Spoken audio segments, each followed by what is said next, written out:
25 คำศัพท์อังกฤษการทำอาหาร Cooking verbs. วิดีโอสอนคำศัพท์ฟรีสำหรับท่องคำศัพท์ด้วยตัวเองทุกวัน ถ้าอยากเก่งคำศัพท์อย่าลืมเข้ามาฟังทุกวันนะคะ Add. เพิ่ม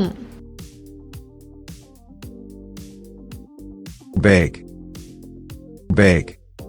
อบ Boil. ต้ม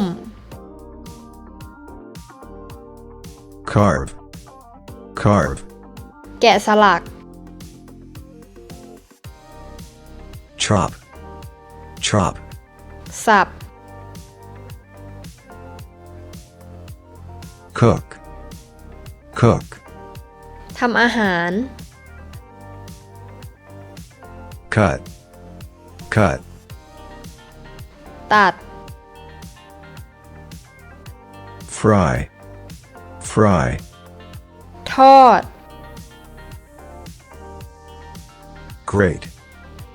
Grate. ตะแกรง Knead. นวด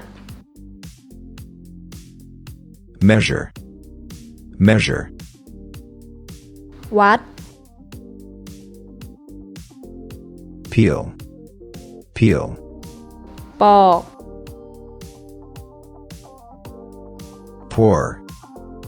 Pour. เท Roll out. แผ่ออก Slice. หั่นผ่า Spread. แพร่กระจาย Sprinkle. โรย Squeeze. บีบ Stir. คน Taste.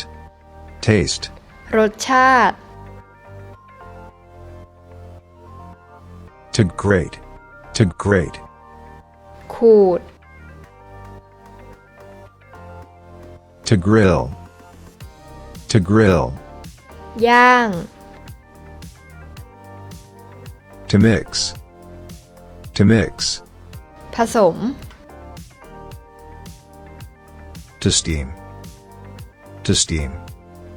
นึ่ง